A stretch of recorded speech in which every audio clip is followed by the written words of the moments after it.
Ana Luísa desapareceu numa quinta-feira.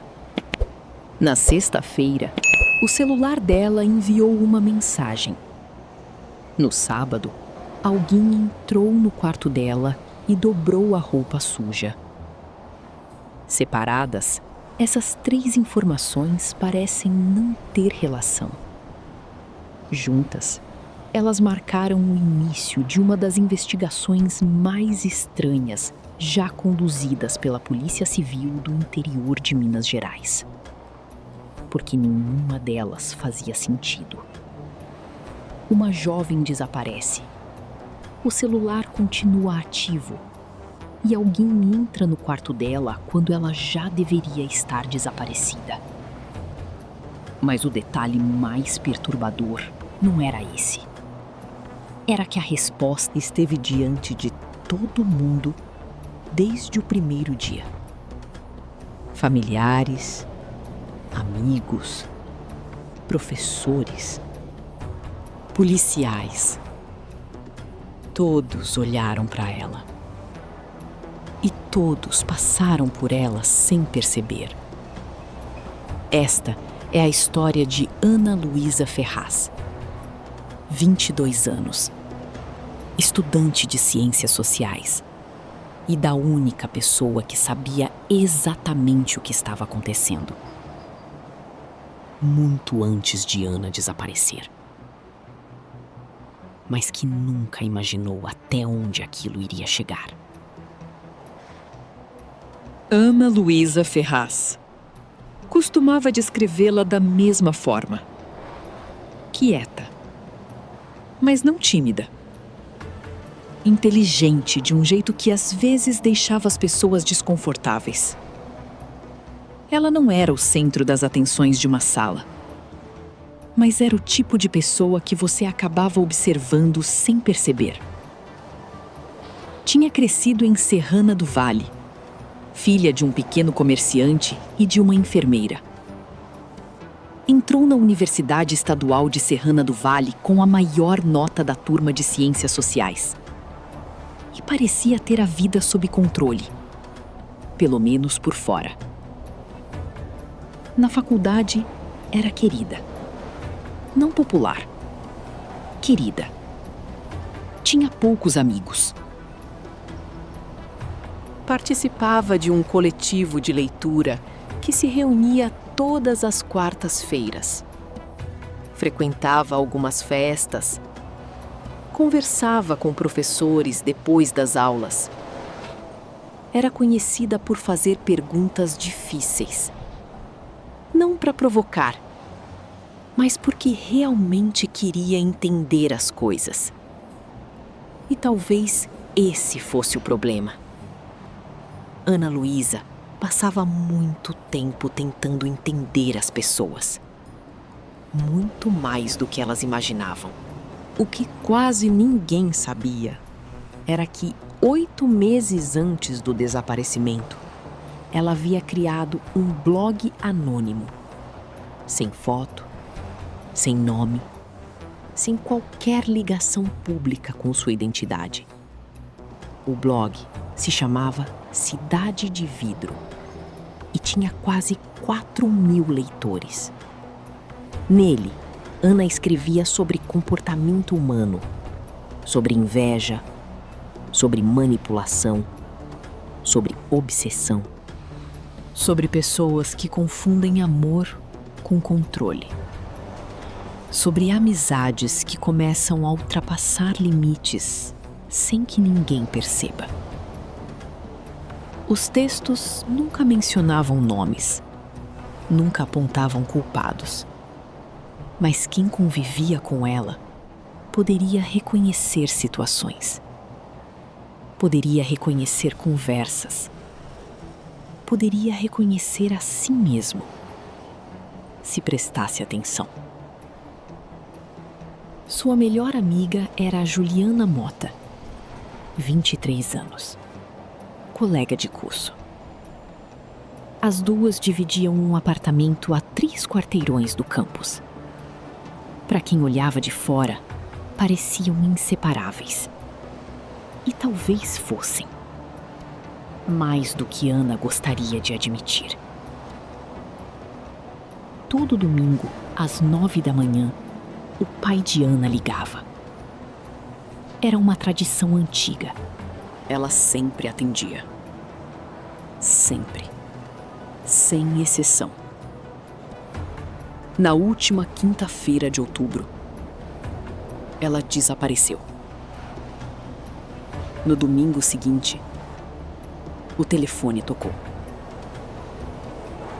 E pela primeira vez em anos,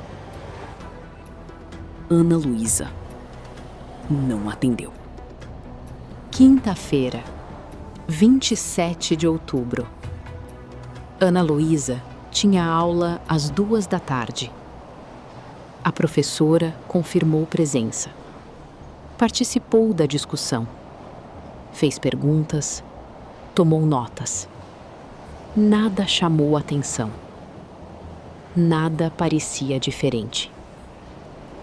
Depois da aula, uma colega a viu na biblioteca por volta das 4:30 da tarde. Ana estava sozinha. Notebook aberto, fones de ouvido, concentrada. Foi a última vez que alguém afirmou tê-la visto. Pelo menos, foi isso que todos disseram no início. Às 7 da noite, Juliana chegou ao apartamento. A luz do quarto de Ana estava acesa. A mochila estava em cima da cama. O carregador continuava conectado à tomada. Mas o celular não estava ali. Juliana achou estranho. Não alarmante. Estranho. Ana às vezes saía para caminhar quando precisava pensar. Às vezes desaparecia por algumas horas. Então Juliana esperou. Pediu comida, assistiu televisão, foi dormir. Na manhã seguinte, a cama de Ana continuava intacta. Os lençóis estavam exatamente como haviam sido deixados na noite anterior. Mesmo assim, Juliana não ligou imediatamente para a polícia. Esperou. Ligou para alguns amigos. Mandou mensagens. Tentou convencer a si mesma de que existia uma explicação simples. Ao meio-dia de sexta-feira, ligou para Fábio Ferraz. O pai de Ana chegou a Serrana do Vale naquela mesma tarde. Poucas horas depois, registrou o desaparecimento. A polícia recebeu a ocorrência, mas explicou que Ana era maior de idade e que, em casos assim, o procedimento padrão era aguardar antes de iniciar buscas mais amplas. Foi nesse intervalo que aconteceu a primeira coisa realmente estranha. Na sexta-feira à noite, mais de 24 horas depois do desaparecimento, o celular de Ana enviou uma mensagem. Não fez uma ligação. Não respondeu ninguém. Não acessou redes sociais. Apenas enviou uma única mensagem para Juliana e para o pai dela. O texto dizia: "Preciso de um tempo. Não me procura." A reação foi imediata. Alívio. Fábio respirou pela primeira vez em 2 dias. Juliana chorou. A polícia suspendeu a urgência das buscas. Se Ana estava enviando mensagens, então estava viva. Se estava viva, talvez tivesse saído por vontade própria. Talvez tudo terminasse em poucos dias. Talvez não existisse crime algum. Hoje sabemos que foi exatamente esse pensamento que custou os dias mais importantes da investigação. Porque havia uma coisa errada naquela mensagem. Uma coisa pequena, quase invisível, mas errada. Ana Luísa não escrevia daquele jeito. Nenhum dos amigos próximos lembrava dela usar a expressão "preciso de um tempo". E muito menos "não me procura". A linguagem dela era diferente, mais cuidadosa, mais específica, mais pessoal. Mas naquela altura, ninguém estava procurando sinais de falsidade. Todos estavam procurando motivos para acreditar que ela voltaria para casa.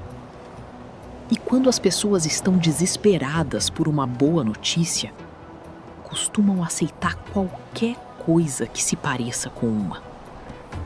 Rodrigo Sampaio, 24 anos. Toda investigação começa procurando a explicação mais simples. No caso de Ana Luísa, a explicação mais simples tinha nome: Rodrigo Sampaio, 24 anos, estudante de engenharia, ex-namorado. O relacionamento havia durado pouco mais de um ano. O término aconteceu 6 meses antes do desaparecimento. E, segundo várias pessoas próximas a Ana, Rodrigo nunca aceitou aquilo completamente. Uma amiga contou à polícia que ele apareceu no apartamento sem avisar pelo menos 3 vezes depois da separação. Outra disse que Ana evitava comentar o assunto, porque não queria criar conflitos. Nenhuma dessas informações provava um crime, mas, juntas, criavam um padrão. E padrões costumam chamar a atenção dos investigadores. Quando a polícia analisou os primeiros depoimentos, Rodrigo acumulava vários problemas. Não tinha álibi verificável para a noite do desaparecimento. Disse que estava sozinho em casa. Ninguém podia confirmar. Colegas afirmaram que ele acompanhava as redes sociais de Ana com frequência. Alguns disseram que ele ainda perguntava sobre ela meses após o término. Quando os investigadores mencionaram o blog Cidade de Vidro, Rodrigo afirmou nunca ter ouvido falar. O detalhe chamou a atenção. Naquele momento, quase todo mundo do círculo universitário já conhecia o blog, ou pelo menos sabia que ele existia. Rodrigo foi levado para prestar depoimento. Cooperou. Respondeu todas as perguntas, mas parecia nervoso, muito nervoso. Suava, evitava contato visual, demorava para responder algumas questões simples. O comportamento foi registrado pelos investigadores e também pela imprensa. Em menos de 48 horas, o nome dele já circulava pelos grupos de WhatsApp da cidade. As pessoas tinham encontrado um suspeito. E quando as pessoas encontram um suspeito cedo demais, costumam parar de procurar respostas. A família dele começou a receber mensagens. Colegas se afastaram. O estágio que fazia numa empresa local se tornou insustentável. Pouco depois, Rodrigo pediu demissão. A polícia não tinha provas contra ele, mas também não tinha provas suficientes para descartá-lo. E existe um lugar perigoso em qualquer investigação. Um lugar entre a inocência e a culpa. Um lugar onde a suspeita é forte o bastante para destruir uma vida, mas fraca demais para levar alguém à prisão. Foi exatamente ali que Rodrigo permaneceu durante semanas, enquanto os investigadores procuravam Ana Luísa. E enquanto a verdadeira história continuava escondida em outro lugar. O erro que não deveria ter acontecido. O delegado responsável pelo caso era Hélio Campos, 51 anos. 22 deles dedicados à Polícia Civil. Era conhecido por duas coisas: paciência e atenção aos detalhes. Mas havia um problema. Hélio trabalhava numa delegacia que atendia 6 municípios diferentes. 8 policiais, centenas de ocorrências por mês e recursos que raramente eram suficientes. Nos primeiros dias, o desaparecimento de Ana parecia seguir o padrão de dezenas de outros casos. Uma jovem adulta, nenhum sinal de violência, uma mensagem enviada após o sumiço, nenhuma testemunha, nenhuma evidência clara de crime. Mas então aconteceu algo que mudaria toda a investigação. E não para melhor. 3 dias depois do desaparecimento, Juliana tomou uma decisão. Disse que não aguentava mais entrar no apartamento. Disse que o quarto de Ana estava destruindo sua saúde mental. Disse que precisava fazer alguma coisa. Fábio, o pai de Ana, estava emocionalmente exausto. Dormia pouco, comia pouco, pensava apenas em encontrar a filha.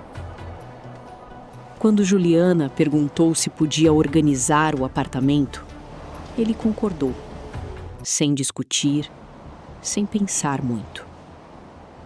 O problema era que a polícia já havia pedido que o local fosse preservado. Não oficialmente, não por escrito, não com lacres, não com vigilância, apenas verbalmente. Um pedido simples e insuficiente. Quando os peritos chegaram ao apartamento no 5º dia, encontraram um cenário impossível de recuperar. O quarto havia sido limpo, as roupas tinham sido lavadas, os objetos reorganizados, as superfícies higienizadas. Qualquer impressão digital recente, qualquer fio de cabelo, qualquer fibra, qualquer vestígio biológico, tudo podia ter desaparecido. Mais tarde, o delegado Hélio Campos escreveria uma única frase no relatório. Uma frase curta, mas devastadora. Local sem condições de perícia por alteração prévia. Em outras palavras, se havia uma resposta naquele quarto, ela talvez tivesse acabado de ser apagada. Durante semanas, os investigadores voltariam mentalmente para aquele momento, tentando responder a mesma pergunta: o que havia naquele quarto antes da limpeza? Nunca saberiam. Mas existia uma coisa que Juliana não limpou. Uma coisa que ninguém limpou, porque ninguém sabia onde estava. O notebook de Ana Luísa. Ele não estava no apartamento. Estava na universidade. Mais especificamente, na biblioteca. E a biblioteca tinha câmeras. Pela primeira vez desde o desaparecimento, a investigação finalmente tinha uma pista real. O que o notebook guardava? O notebook de Ana Luísa foi encontrado por acaso. Estava dentro de uma mochila emprestada, esquecida numa prateleira alta no fundo da biblioteca. Um lugar fora do alcance das câmeras, fora do caminho de funcionários, fora do lugar onde qualquer pessoa procuraria primeiro. Durante dias, ninguém soube que ele estava ali. Quando os peritos finalmente conseguiram acesso ao aparelho, encontraram algo inesperado. Ana utilizava um sistema de backup automático em nuvem. A cada 4 horas, o programa salvava versões dos arquivos mais importantes. O último backup registrado havia sido feito às 17h12 da quinta-feira. pouco antes do desaparecimento. Aquilo transformou o notebook numa espécie de cápsula do tempo. Um registro dos últimos pensamentos de Ana antes de sumir. Dentro do backup existia uma pasta chamada Rascunhos. Os investigadores abriram dezenas de arquivos, anotações, ideias para textos, trechos inacabados. Nada parecia relevante, até encontrarem um documento sem título. Incompleto. 3 parágrafos. Escrito poucas horas antes do desaparecimento. O texto parecia destinado ao blog Cidade de Vidro. Falava sobre admiração, controle, limites. E terminava com uma frase que fez a investigação mudar de direção. Ela entrou no meu quarto de novo. Dessa vez, eu vi. Uma única palavra alterou tudo. Ela. Não ele. Ela. Até aquele momento, todas as suspeitas estavam concentradas em Rodrigo Sampaio. Mas Rodrigo era homem. Pela primeira vez desde o desaparecimento, os investigadores começaram a procurar em outra direção. Mas aquela frase não era a descoberta mais importante do notebook. Nem de longe. Porque havia outro arquivo na mesma pasta. Um arquivo que quase passou despercebido. Ele havia sido aberto 40 minutos antes do rascunho. Estava parcialmente corrompido. As primeiras linhas apareciam preenchidas por símbolos e caracteres embaralhados. Quem tentava abrir o documento normalmente desistia antes de chegar ao conteúdo. Foi exatamente o que aconteceu nas primeiras análises. O arquivo ficou semanas esquecido.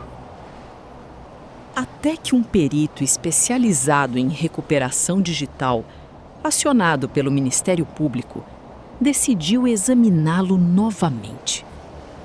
Quando o conteúdo foi restaurado, os investigadores perceberam que não estavam diante de um rascunho, nem de um diário, nem de uma anotação comum. Era uma lista. Uma lista que Ana vinha construindo havia dias, talvez semanas. O título ocupava apenas uma linha, mas foi suficiente para mudar toda a investigação. Coisas que Juliana fez. A lista tinha 17 itens.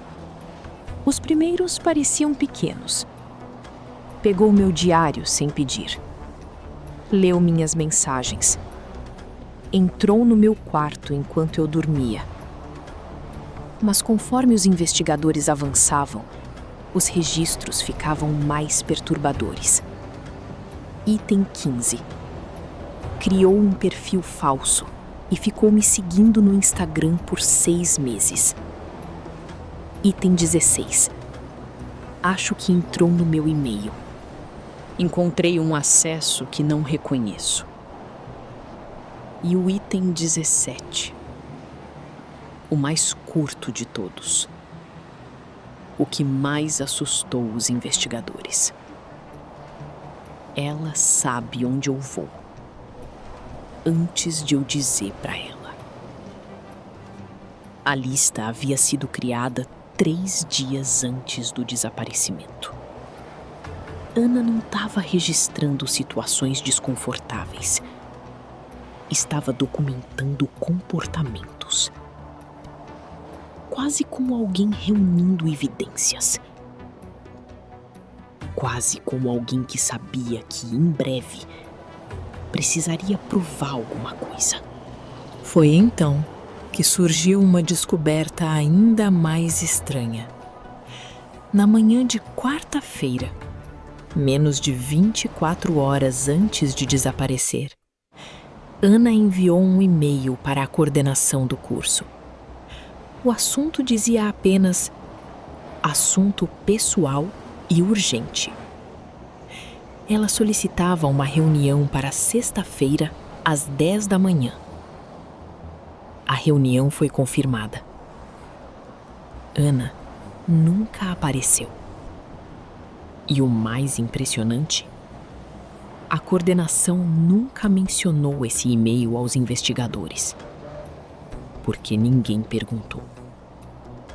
E às vezes, as informações mais importantes de uma investigação não são escondidas, são simplesmente ignoradas. 3 pessoas, 3 segredos. A descoberta da lista mudou completamente a direção da investigação, mas não resolveu o caso. Na verdade, criou um problema novo, porque de repente existiam mais suspeitos do que antes, e cada um deles escondia alguma coisa. Professora Cláudia Veras, professora de Teoria Social, 38 anos. Cláudia Veras era a professora favorita de Ana. Talvez a pessoa mais intelectualmente próxima dela dentro da universidade. As duas trocavam e-mails fora do horário das aulas. Discutiam livros, artigos, projetos de pesquisa. Foi Cláudia que indicou Ana para uma bolsa acadêmica que poderia mudar seu futuro. Por isso chamou a atenção quando a polícia pediu acesso aos e-mails trocados entre elas. Cláudia demorou 3 dias para autorizar. E quando finalmente autorizou, 2 e-mails da semana anterior ao desaparecimento haviam sido apagados. Da caixa dela, não da Diana. Questionada sobre isso, respondeu que fazia limpezas periódicas na conta.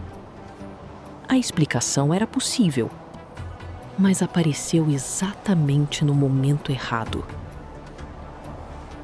Diego Almendra, mestrando em filosofia, coordenador do coletivo de leitura, 26 anos.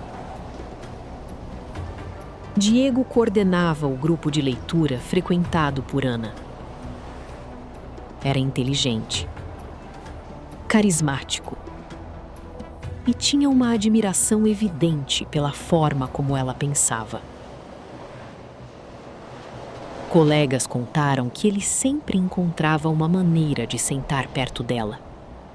Citava suas opiniões em discussões. Mencionava seu nome em conversas onde ela nem estava presente. Uma participante do grupo resumiu a sensação de forma simples. Parecia que ele colecionava ela. Quando os investigadores perguntaram sobre o blog Cidade de Vidro, Diego negou conhecer. A resposta chamou atenção, porque vários participantes do coletivo já tinham ouvido falar do blog. Alguns até acompanhavam as publicações. Juliana Mota, colega de curso, melhor amiga, 23 anos. Juliana era diferente dos outros suspeitos, porque ela não estava ao redor da vida de Ana. Ela estava dentro dela. Dividia o apartamento. Conhecia a rotina. Conhecia os horários. Conhecia os hábitos. Conhecia os segredos. E agora os investigadores sabiam que Ana havia criado uma lista inteira dedicada a registrar comportamentos dela. Quando o delegado Hélio Campos mostrou a lista durante o depoimento, testemunhas disseram que Juliana empalideceu imediatamente. Ela afirmou não saber do que se tratava. Disse que Ana estava exagerando situações comuns entre amigas. Disse que jamais havia entrado no quarto sem autorização. Mas havia um problema. A lista existia. E não tinha sido escrita por impulso. Ana vinha registrando aqueles acontecimentos havia dias, talvez semanas. Mais tarde, ao revisar os depoimentos, Hélio escreveu uma observação curta, uma única linha, mas que voltaria à investigação diversas vezes. Reação desproporcional para quem afirma desconhecer os fatos. 3 pessoas, 3 versões diferentes, 3 segredos e nenhuma prova conclusiva. A essa altura, os investigadores não tinham corpo, não tinham cena de crime preservada, não tinham testemunhas do desaparecimento. O que tinham era uma lista com 17 itens, uma mensagem enviada após o sumiço, um blog anônimo e uma sensação cada vez mais difícil de ignorar. A resposta não estava longe. A resposta provavelmente já tinha aparecido. Eles apenas ainda não sabiam reconhecer quando estavam olhando para ela. Quando o delegado Hélio Campos descobriu a existência do e-mail enviado à coordenação do curso, algo o incomodou imediatamente. Ana havia marcado uma reunião urgente para a manhã de sexta-feira, menos de 24 horas depois do desaparecimento. Isso significava uma coisa simples. Na quarta-feira, Ana ainda estava planejando o futuro. Não estava fugindo. Não estava desaparecendo voluntariamente.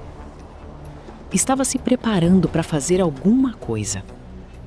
Campos voltou à linha do tempo da quinta-feira. Desta vez, minuto por minuto. E encontrou uma lacuna que ninguém havia questionado. Uma lacuna de apenas 27 minutos. Mas, em investigações como essa, 27 minutos podem separar uma vida inteira de um desaparecimento. 17h12. Último backup automático do notebook. Ana ainda estava na biblioteca, trabalhando, escrevendo, planejando alguma coisa.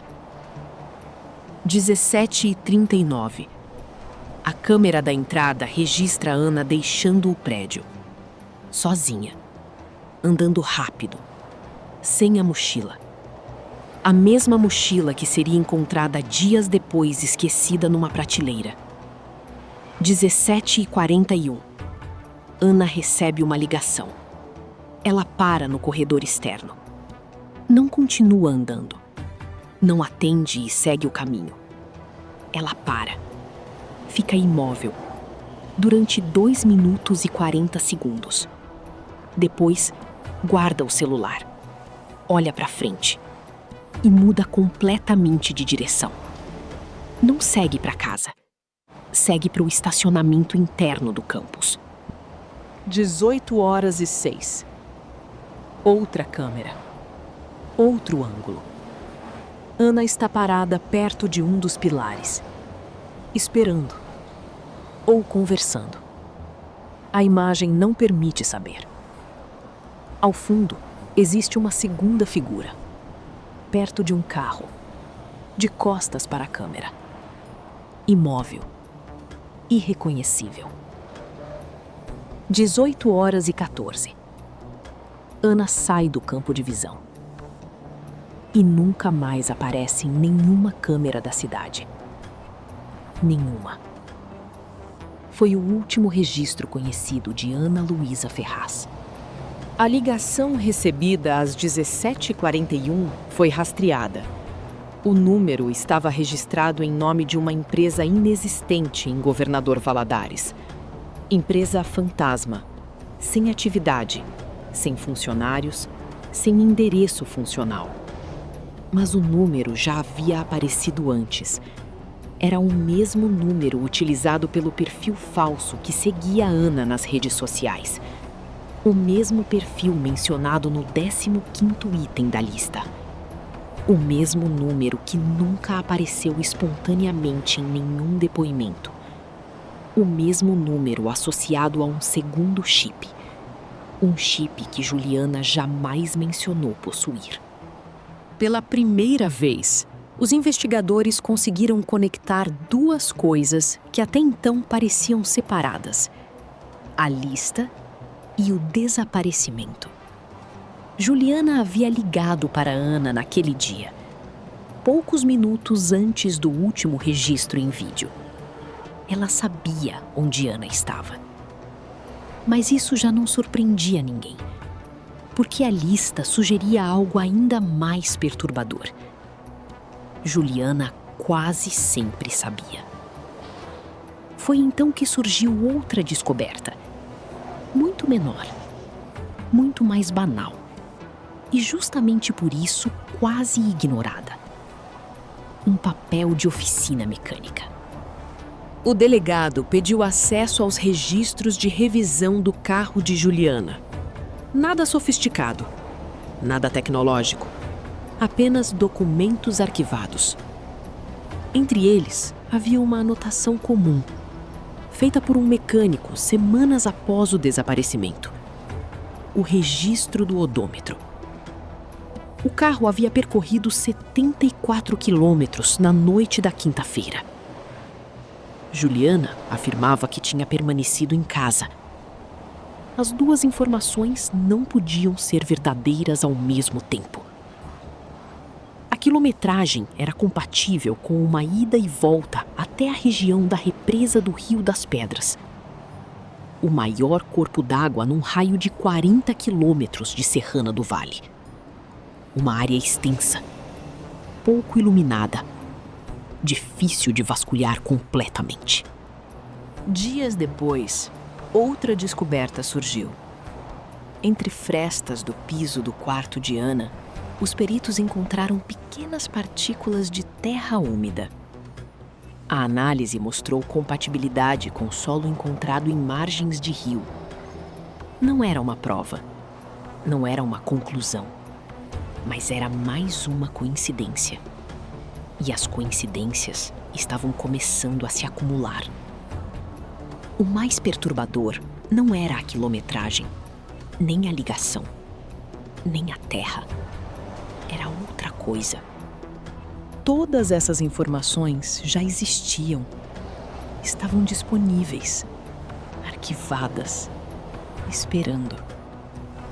A resposta não estava escondida. A resposta estava sendo ignorada. E isso costuma ser muito mais perigoso. O que a investigação provou e o que nunca saberemos. Confrontada com o registro da ligação feita às 17h41, Juliana ficou em silêncio. O delegado Hélio Campos registrou no relatório que foram 42 segundos sem uma única palavra.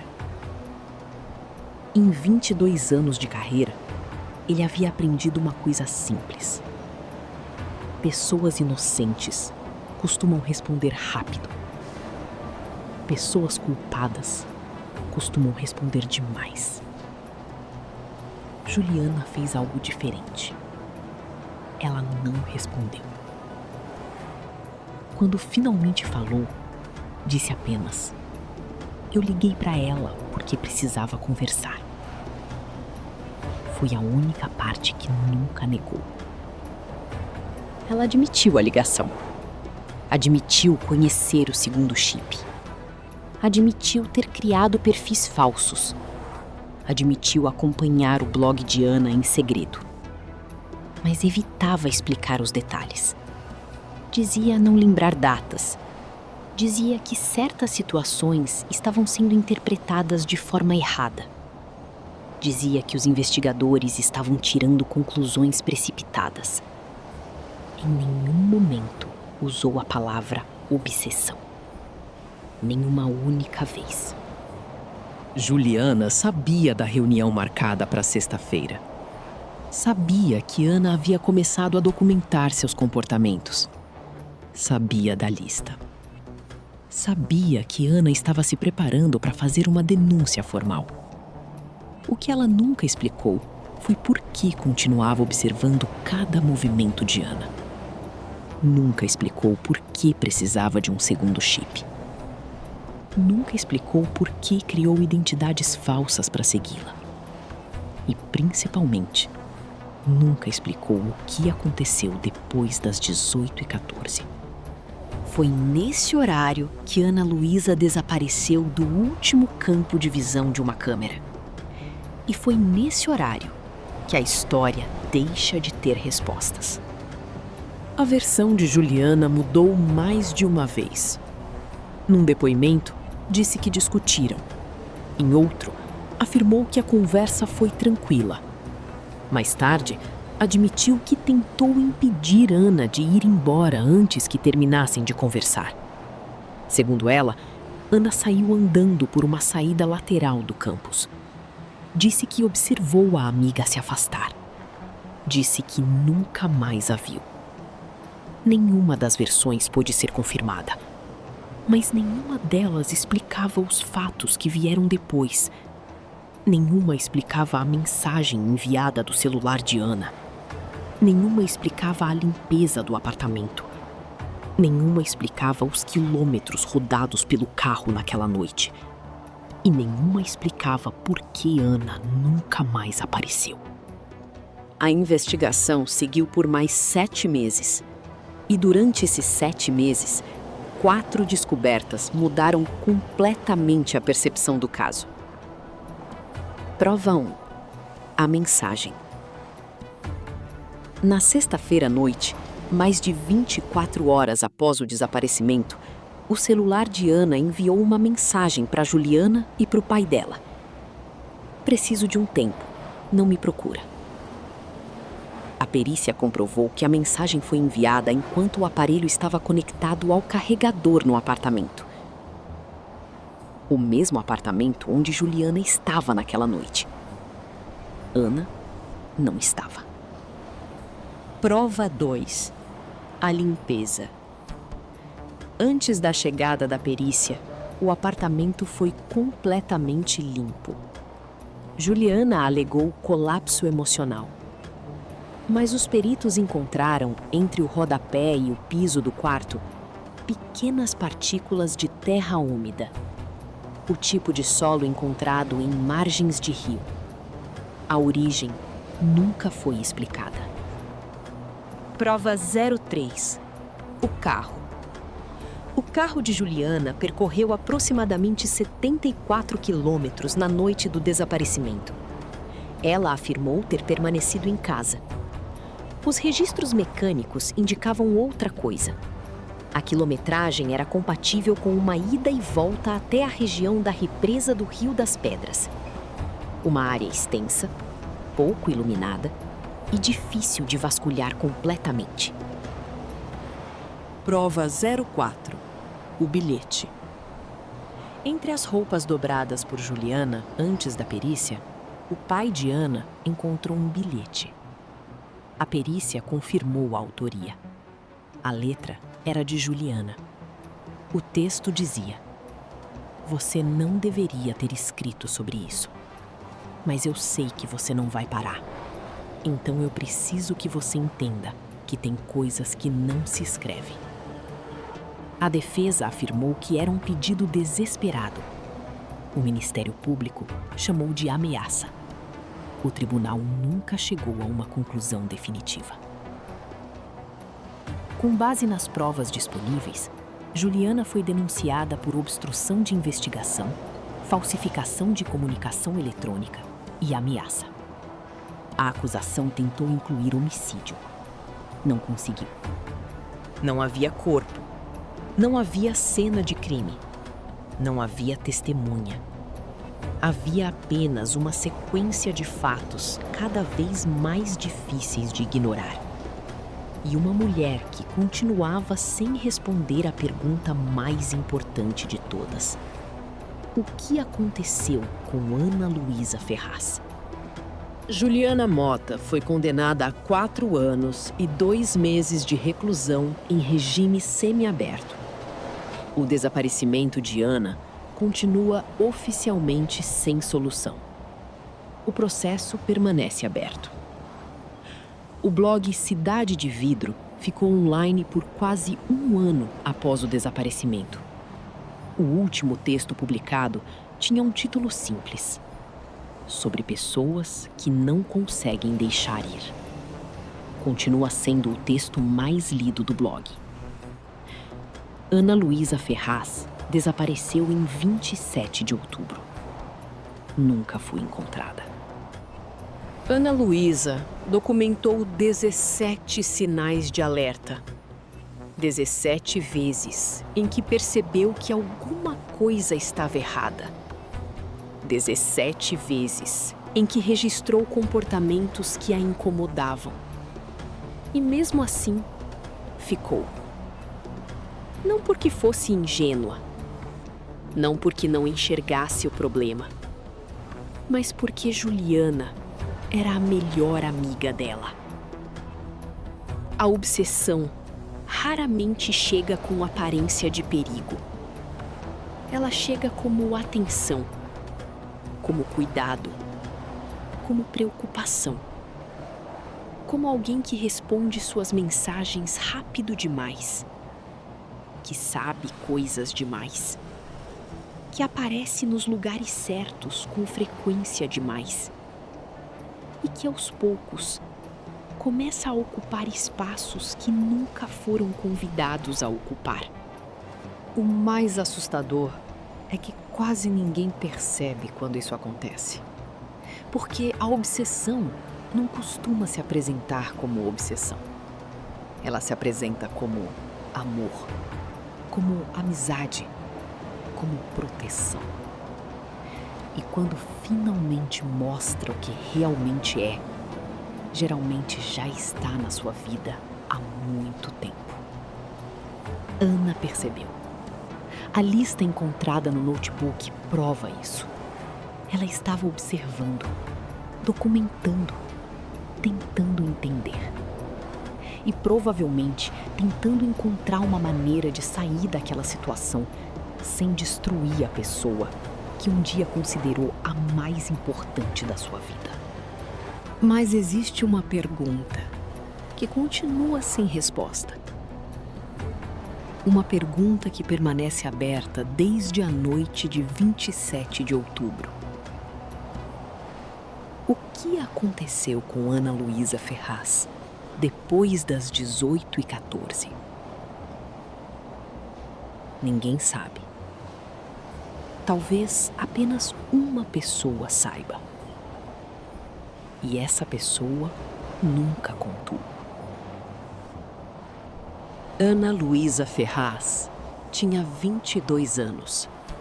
Era estudante de ciências sociais. Desapareceu numa quinta-feira e nunca foi encontrada.